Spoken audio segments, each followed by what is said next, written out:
In this video, I'm going to show you how to delete a reconciliation period in Wave. First, head over to your Wave account.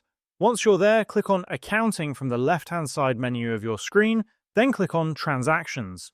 That's right, you don't need to go to a separate reconciliation option anymore. Inside the Transactions section, you'll first need to access your reconciliation history. To do this, select the account you want to work with from the drop-down menu and then turn on the Reconciliation toggle. Don't create a new reconciliation, simply scroll down a little, and you'll see your reconciliation history displayed along with dates. If you want to delete a specific period, hover your mouse over it and you'll see a small bin icon appear at the end. Click on it once, and a confirmation pop-up will appear.